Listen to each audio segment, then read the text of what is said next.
In this video, I want to talk to you about your logs panel in your cPanel control panel. Now I've got two different tabs opened up here to represent two different web hosting accounts and the cPanel control panels within them. For example, this one here, if you go down and look at the logs panel, you can see we've got a few different options available here. But in this one, still cPanel, it's just a different web hosting account. You can see that there are different options available here, or applications. So if your control panel doesn't look exactly like one of these, don't worry. The basics that you really want to pay attention to under the logs panel is the latest visitors, bandwidth, and your AW stats, as well as your error log. Those are more than likely in every single cPanel setup on any type of web hosting account that offers cPanel. Again, latest visitor, AW stats, bandwidth, and error log.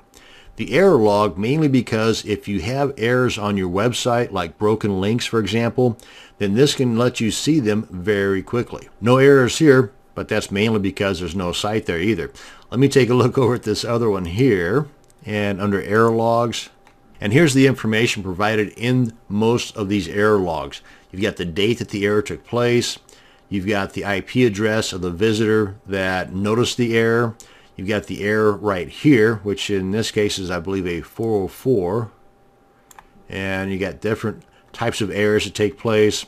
But if we use this top one here, if we scroll on over, this gives you the path to the actual error itself and the page or file that is causing the error. So with this information, you can quickly get in and fix that error. So we come on back out of here, head on back over to home. That's the error log. The latest visitors gives you the IP address of that visitor, the page that they went to, the time they went there, the size of that file, where they came from, and the user agent, which is typically the browser that they're using. And we come on back here, go to home, and the bandwidth is something that you can monitor here in detail over here on the left panel. Usually it's right up here close to the top. Monthly bandwidth transfer. This gives you an idea as to how much bandwidth is being used throughout the month.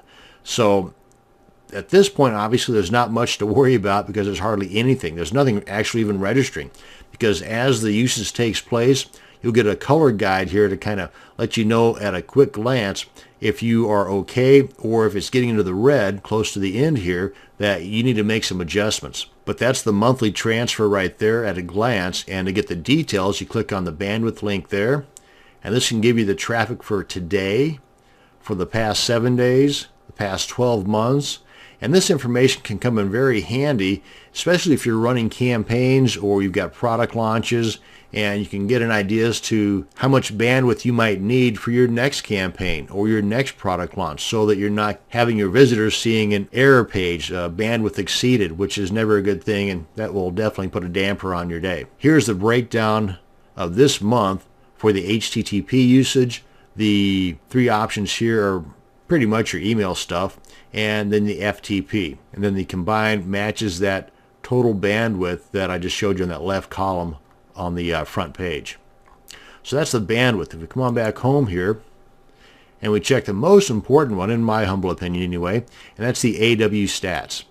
This gives you a breakdown of all the traffic coming into your website, and you can choose the date right here for the particular report. Now, the reports or the information contained down here are broken down in different ways. You've got the monthly history, days of the month, and you can see the traffic here. And again, these can come in very handy if you are doing any type of product launches or campaigns to generate income. This can tell you how successful that was in driving traffic to a particular page or site, and the days of the week that are most effective to do so. I mean, if you alternate your campaigns on various days of the week, this information might tell you what would be a better day or what would be the worst days to try to start a campaign. Even the hours of the day. If you're trying to set up email marketing, you might find that sending out or scheduling your emails to be sent out at 11 a.m.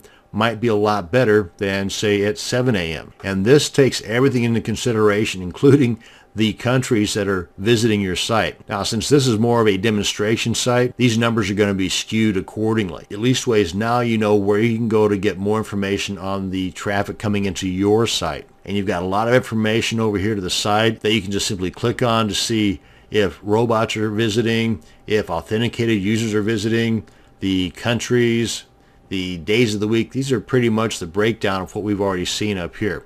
You can scroll on down further to get even more information. And they all pretty much coincide with these clickable links over here. Click on this and it'll take you to this section of the report right here. So as you can see, all info junkies will love the free AW stats that come with your cPanel control panel. That's going to bring us to the end of this video on the logs panel in your cPanel control panel. Thanks for watching, and you have a great day.